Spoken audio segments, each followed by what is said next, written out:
नमस्कार, आप देख रहे हैं 4 पीएम और मैं हूं आपके साथ निधि तिवारी। देश की राजनीति इन दिनों करवट बदल रही है और हर राज्य से कोई ना कोई चौंकाने वाली खबर सामने आ ही जाती है।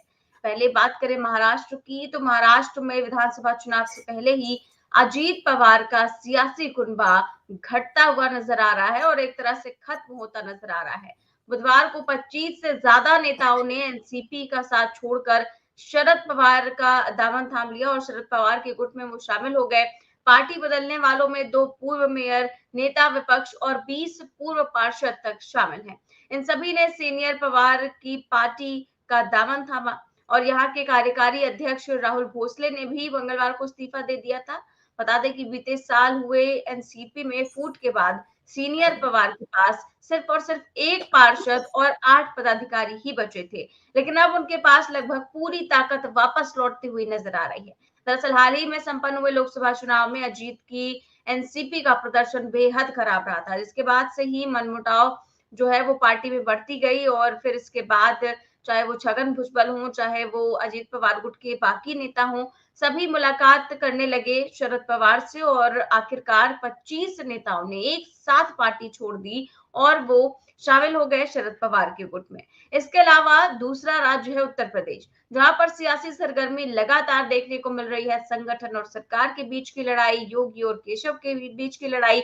इसके बाद मीटिंग्स पर मीटिंग्स, योगी इधर मीटिंग ले रहे हैं, उधर पीएम मोदी कभी अमित शाह से मुलाकात कर रहे हैं, तभी कभी भूपेंद्र चौधरी से मुलाकात कर रहे हैं। तो मुलाकातों का दौर भी जारी है, मीटिंग्स का दौर भी जारी है और बड़े फैसले का सभी को इंतजार है। इसके अलावा अगर बात करें तो आज सुप्रीम कोर्ट से नीट पर बड़ा फैसला आने की उम्मीद है, क्योंकि सुनवाई चल रही है। सीजेआई चंद्रचूड़ सुनवाई कर रहे हैं और वो साफ तौर पर कह रहे हैं कि छात्रों को हमारे फैसले का इंतजार है, लाखों छात्र इसके इंतजार में, इसीलिए सुनवाई और हम नहीं टाल सकते हैं। तो आज जो है बेहद बेहद जो है अहम सुनवाई चल रही है और भी सारी चीजें हैं, तमाम चीजों पर हम चर्चा करेंगे और इस चर्चा में हमारे साथ मौजूद है प्रोफेसर अखिल स्वामी सर। सर बहुत बहुत स्वागत है आपका। धन्यवाद। जय सर संविधान। सबसे पहले शुरुआत करते हैं हम महाराष्ट्र से, जहां से खबर जो है वो बहुत बड़ी आई आज सुबह ही कि जो है अजीत पवार गुट के जो नेता थे, उन्होंने शरद पवार का दामन थाम लिया और इसके बाद जो है आपने देखा कि लगातार इस तरह की खबरें सामने आ ही रही हैं और हम इस बात को लेकर भी कयासबाजी कर ही रहे थे कि अजीत पवार गुट कहीं ऐसा ना हो कि एनडीए से अलग हो जाए, क्योंकि कल भी जो आरएसएस का मुखपत्र था उसमें भी साफ तौर पर छपा और कहा गया कि जो अजीत पवार के खिलाफ जो आंधी थी उसी का नुकसान जो है वो एनडीए को महाराष्ट्र में हुआ। तो बार बार लगातार अजीत पवार पर निशाना साधना और इसके बाद उनकी पार्टी के नेताओं का अजीत पवार का ही साथ छोड़ देना, तो अजीत पवार तो ना घर के रहे ना घाट के रहे। क्या आपको यही स्थिति लगती है सर? देखिए, केवल निधि अजीत पवार का सवाल नहीं है। अभी तो आप समय देखते रहिए, बहुत लोग ऐसे हैं जो घर के नहीं रहेंगे और घाट के नहीं रहेंगे और ये स्थिति हर पार्टी में होगी, ये भारतीय जनता पार्टी में भी होगी। सबसे बड़ी टूट होने वाली है भारतीय जनता पार्टी में। आप देखिए उत्तर प्रदेश के अंदर कितनी बुरी स्थिति है। इतनी बुरी स्थिति है कि योगी आदित्यनाथ कुछ बोल रहे हैं, केशव प्रसाद मौर्य कुछ बोल रहे हैं और बाकी पूरी पार्टी के अंदर पूरी अराजकता की स्थिति है। वेस्ट बंगाल के अंदर देखिए, जो शुभेंदु अधिकारी जो सबके टॉलेस्ट लीडर हैं भारतीय जनता पार्टी के, वेस्ट बंगाल के अंदर कितना मूर्खतापूर्ण स्टेटमेंट दे रहे हैं। जो हमारे साथ नहीं, वो जो हम उसके साथ, जो हमारे साथ। इसका मतलब ये हिंदुस्तान के 50% हिंदू जो कि भारतीय जनता पार्टी के साथ नहीं है, ये क्या उनका ध्यान नहीं रखेंगे? ये क्या देश को तोड़ना चाहते हैं या क्या देश के हिंदुओं को तोड़ना चाहते हैं? और महाराष्ट्र के अंदर आप देखिएगा, अजीत पवार असेंबली इलेक्शन के पहले तक अगर इनके पास एक विधायक भी रह जाए तो बहुत बड़ी बात है। और यही स्थिति होने वाली है एकनाथ शिंदे की, क्योंकि वहां पे जब सरकार, पता है कि अघाड़ी की सरकार आने वाली है महाराष्ट्र के अंदर, बिल्कुल स्पष्ट हो चुका है। हरियाणा के अंदर आप देखिएगा कैसी भगदड़ मचेगी। पूरे हिंदुस्तान के अंदर की यह स्थिति है जिसको जनता समझती है गुजरात सबसे स्ट्रांग एरिया है। गुजरात के अंदर आप भगदड़ की स्थिति देखिएगा, बड़े बड़े नेता भारतीय जनता पार्टी के इंडिया अलायंस में आएंगे और कांग्रेस के अंदर आएंगे। ये वही वाली स्थिति है निधि। इमरजेंसी जब हटने की बात हुई और इमरजेंसी हटाई गई, इंदिरा जी ने बात की बाबू जगजीवन राम, हेमवती नंदन बहुगुणा और यहां तक कि विजय लक्ष्मी पंडित, जो पंडित जवाहरलाल नेहरू की सगी बहन थी और इंदिरा जी की सगी बुआ थी, उन्होंने भी कांग्रेस को छोड़ दिया था। देखिए, आज के तारीख में कोई एडमिनिस्ट्रेशन नहीं रह गया भारतीय जनता पार्टी के अंदर, कोई किसी की बात सुन नहीं रहा है, आपस में एक दूसरे से लड़ाई। अच्छा, दूसरी तरफ देखिए कि राहुल गांधी एक नेता की तरह उभरे हैं। सारे विपक्षी दल के नेता राहुल गांधी को मान रहे हैं, अपने अपने प्रदेश में मेहनत कर रहे हैं और एक सेंट्रलाइज फोर्स। तो राहुल गांधी की छवि जहां आज उत्तर प्रदेश के अंदर आपने देखा जो सर्वे हुए, राहुल गांधी की छवि मोदी जी से कई गुने ज्यादा है। ये पहली बार ऐसी स्थिति हो गई है, क्योंकि आज के तारीख में लोग बीजेपी से नाराज हैं, हर आदमी बीजेपी से नाराज है। जिस प्रकार की स्थिति हर प्रदेश के अंदर बीजेपी ने बना रखी है और माननीय सुप्रीम कोर्ट ने जो ये टिप्पणी की है, वास्तविकता में बार बार जिस प्रकार डेट को ये पोस्टपोन कर रहे थे, देश को अच्छा नहीं लग रहा था। देश के लाखों बच्चों का भविष्य टिका हुआ है, उनके माँ बाप की जो आकांक्षाएं हैं वो टिकी हुई हैं। तो निर्णय दें, रीनीट कराएं, एग्जामिनेशन दोबारा हो और आगे से अगर इस प्रकार के पेपर लीक हों तो जो लोग पेपर लीक या एडमिनिस्ट्रेशन में शामिल हों उनको तुरंत 10 साल की जेल कम से कम दी जाए, कानून में संशोधन किया जाए। बिल्कुल सर। और अब यूपी की बात करें तो यूपी की राजनीति बहुत दिलचस्प होती जा रही है। इस बीच अखिलेश यादव ने एक ऑफर दे दिया है और वो लगातार जिस तरह से तंज कसते रहते हैं आप सभी जानते हैं। और अब उन्होंने ट्वीट कर दिया है और ट्वीट में आपको दिखाना चाहूंगी। ट्वीट जो है वो करके कहते हैं कि मानसून ऑफर 100 लाओ सरकार बनाओ। इस तरह का वो ऑफर जो है वो मजाकिया अंदाज में जैसा कि हमेशा ही करते हैं। इसका परिणाम क्या आपको दिखाई दे रहा है? क्या सरकार और संगठन में उत्तर प्रदेश में कुछ बदलाव होंगे या फिर कुछ और होगा? कि अखिलेश यादव का जो ऑफर दिखाई पड़ रहा है बड़ा महत्वपूर्ण, क्योंकि उन्होंने खुद ट्वीट किया है और इसको कितने इतने हल्के में भी नहीं लिया जाना चाहिए। हालांकि कई बार वो हल्के अंदाज में ट्वीट करते रहते हैं, लेकिन इसके क्या मायने देखते हैं आप? देखिए, एक और चीज आप देखिए, केशव प्रसाद मौर्य ने एक ट्वीट किया था कुछ दिन पहले। उन्होंने कहा था कि सरकार जो है वो है तंत्र जो है, पार्टी जो है वो शासन सरकार से बड़ी होती है। आज फिर उन्होंने वही ट्वीट किया है। इसका मतलब यह है कि मामला सुलझ नहीं रहा है और केशव प्रसाद मौर्य, पहले ये चीजें उड़ रही थी, हर जगह कहा जा रहा था कि केशव प्रसाद मौर्य चीफ मिनिस्टर बनेंगे। मुझे लगता है केशव प्रसाद मौर्य को यह संदेश मिल गया है, अब आपको चीफ मिनिस्टर बनने की बात अपनी सोच दीजिए, आप तो अपना चुनाव नहीं जीते थे। तो ये बिल्कुल अच्छा। बीजेपी के साथ एक और बहुत बड़ी समस्या, देखिए हम तो हमेशा से निधि कहते आए, जब आप बंटवारा करेंगे ना तो बंटवारे को रोक नहीं पाएंगे।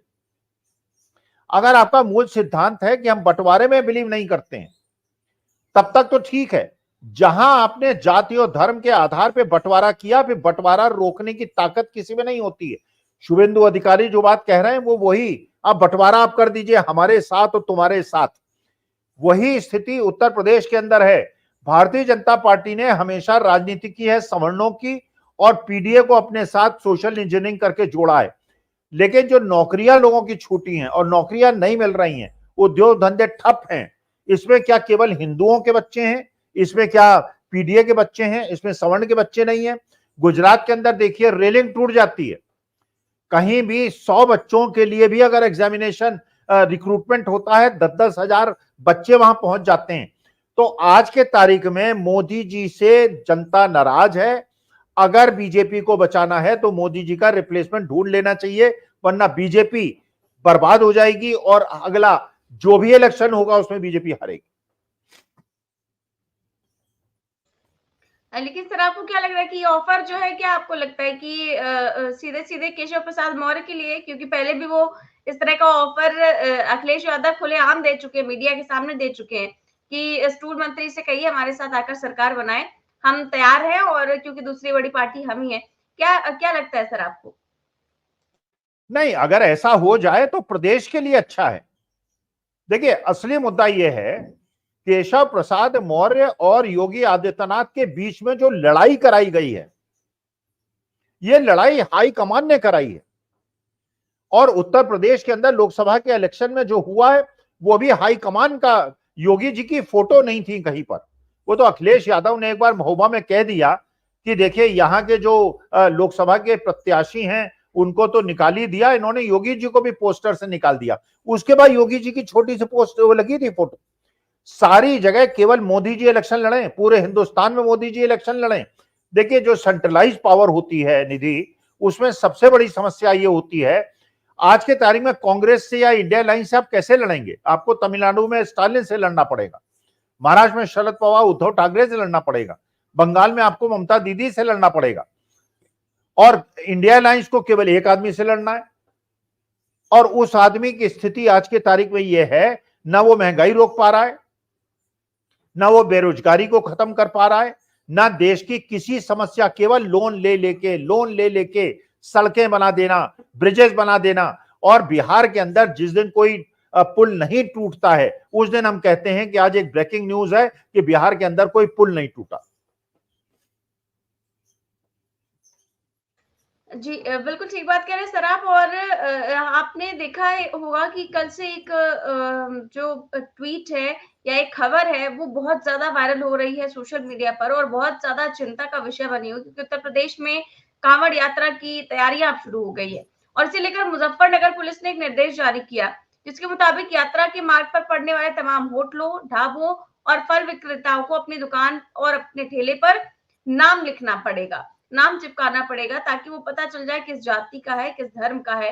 और इस आदेश को लेकर जो है वो यूपी सरकार निशाने पर है और लगातार इसका विरोध किया जा रहा है। आप इस आदेश को किस तरह से देख रहे हैं? देखिए, सोसाइटी को केवल पोलराइज करना है, देश को केवल तोड़ना है, देश को दो भागों में बांटना है।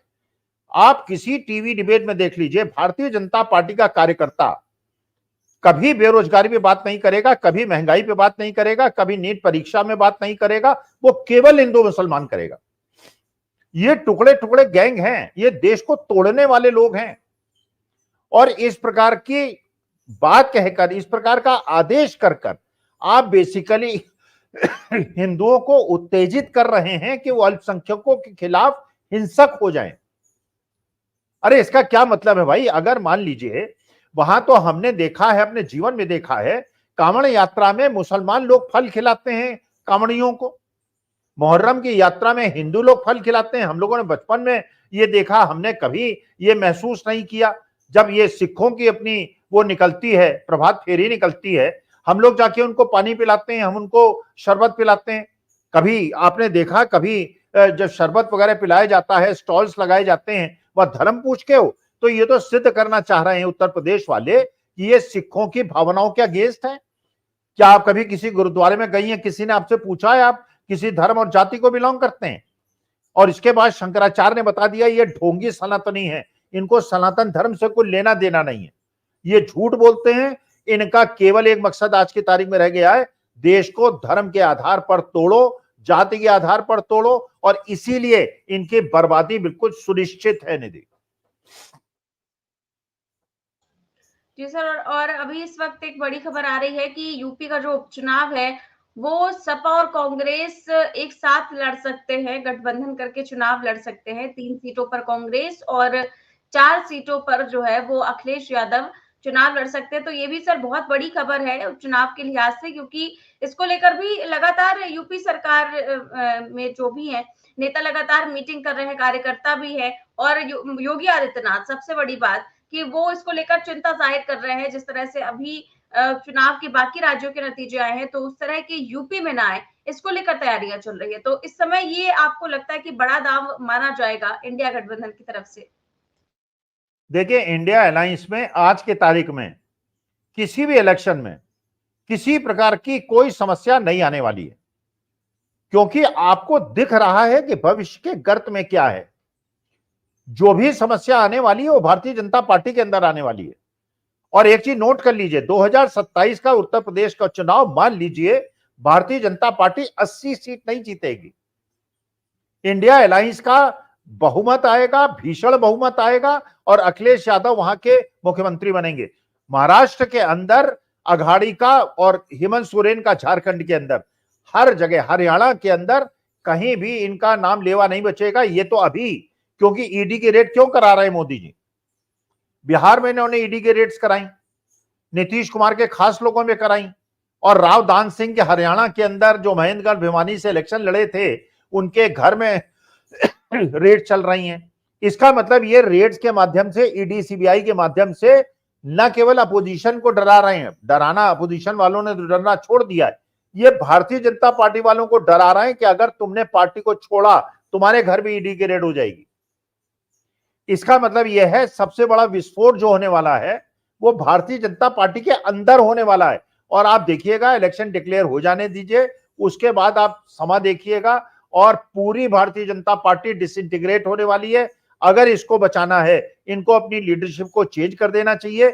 और जो इस प्रकार की वाहियात बातें करते हैं कि दुकान में नाम लिखो और अपना धर्म और जाति लिखो, शुभेंदु अधिकारी, अभी तो इलेक्शन खत्म हो गए हैं, असेंबली इलेक्शन में 10 सीटें भारतीय जनता पार्टी को नहीं मिलेंगी।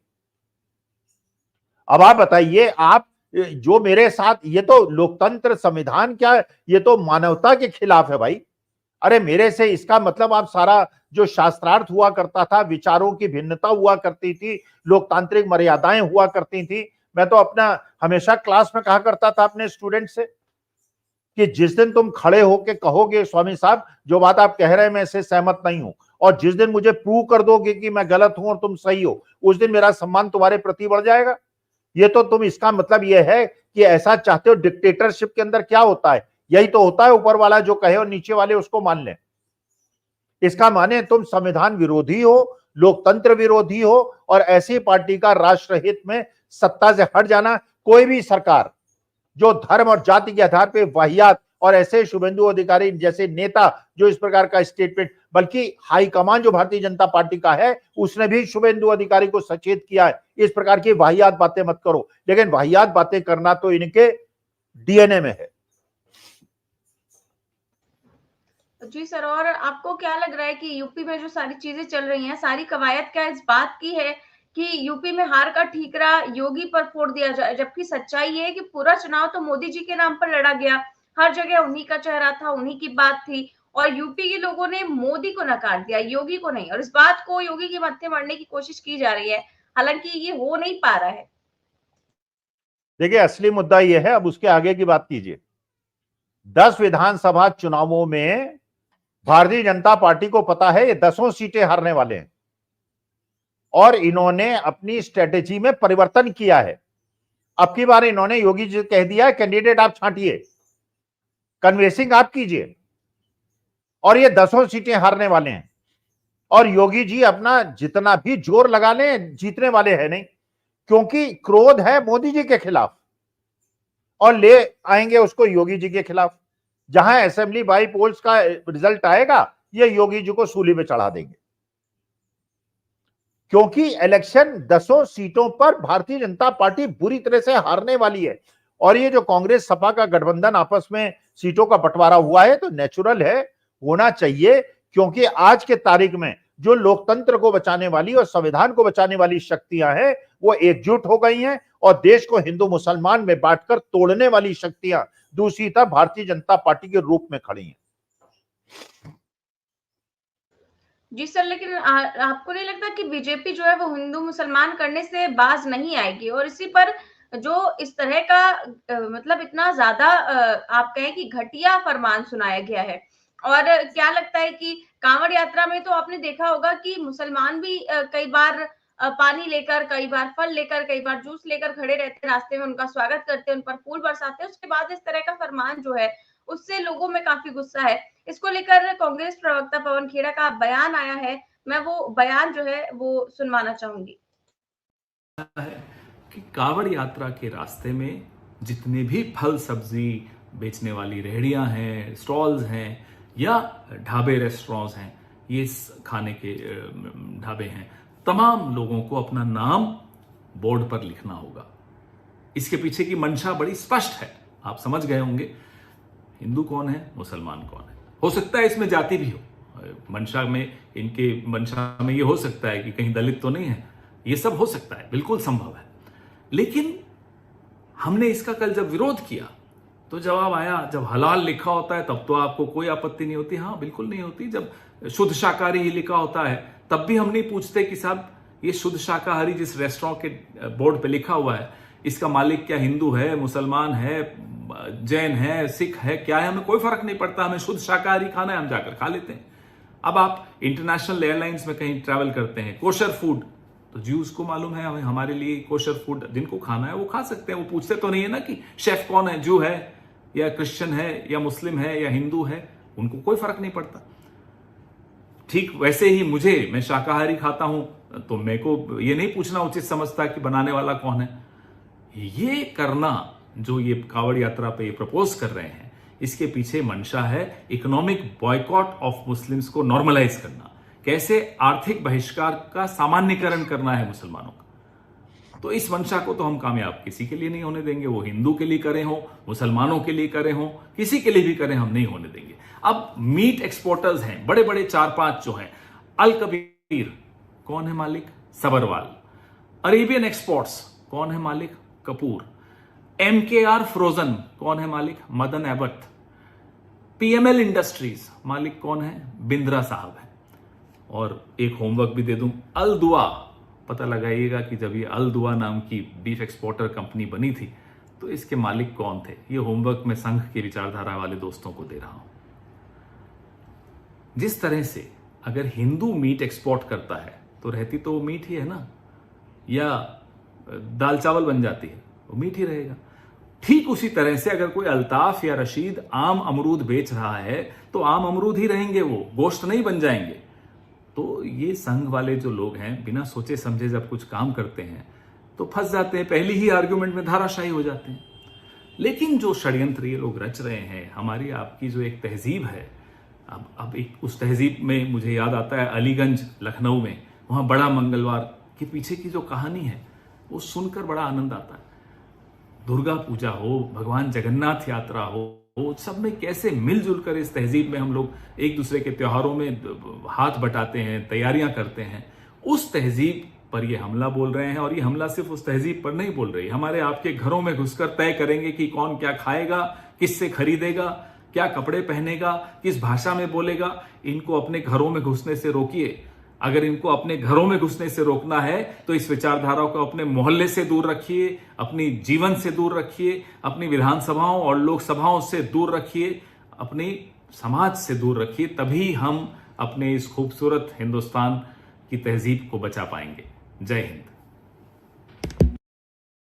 तो सर यहाँ पर पवन खेड़ा ने बयान दिया, और इसी तरह से अखिलेश यादव ने भी ट्वीट करते हुए कहा कि जिसका नाम गुड्डू, मुन्ना, छोटू है, उसके नाम से कैसे पता चलेगा कि वो कौन है।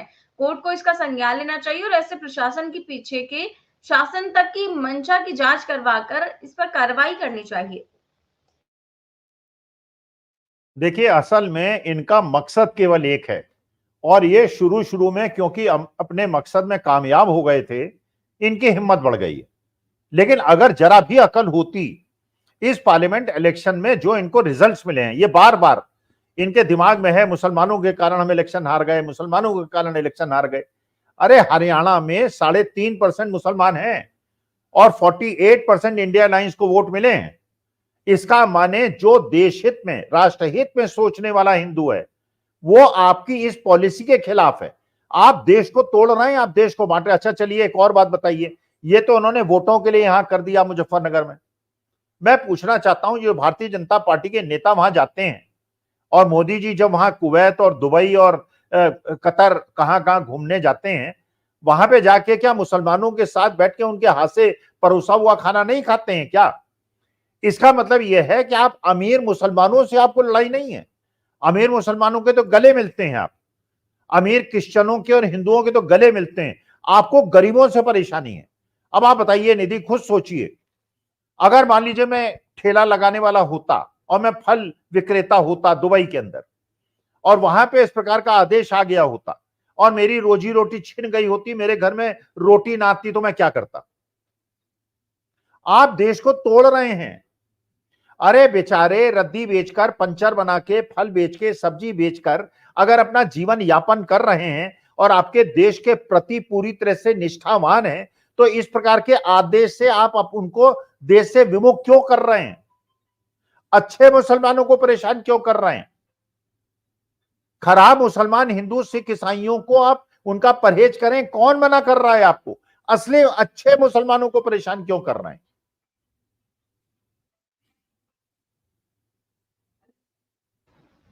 बिल्कुल सही बात है सर।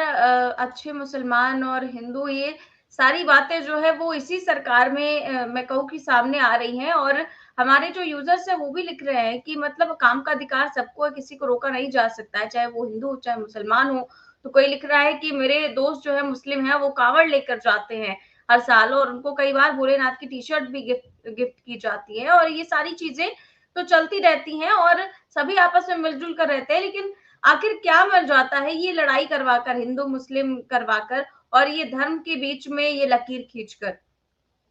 अमरनाथ यात्रा में जब जाते हैं हिंदू लोग, अमरनाथ गुफा का पता किसने चलाया था?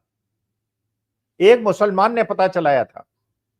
जब कश्मीर के अंदर पाकिस्तानी घुसपैठिए आ गए थे, जब बंटवारा देश का हुआ था, हमारे देश की सेनाओं को किसने सूचना दी थी कि पाकिस्तानी जो बदमाश हैं वो हमारे देश के अंदर घुस रहे हैं? एक मुसलमान ने दिया था। देखिए, असल में पिछले 10 साल के अंदर मुसलमानों के प्रति बिल्कुल एक स्ट्रेटेजी वाइज घृणा फैलाई गई है। देखिए, ना मुसलमान अच्छा खराब होता है, ना हिंदू अच्छा खराब होता है। हमारे यहां भी अच्छे खराब लोग हैं, उनके यहां भी अच्छे खराब लोग हैं।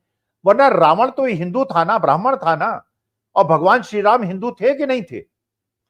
क्या कौरव और जो पांडव थे वो दोनों हिंदू नहीं थे क्या?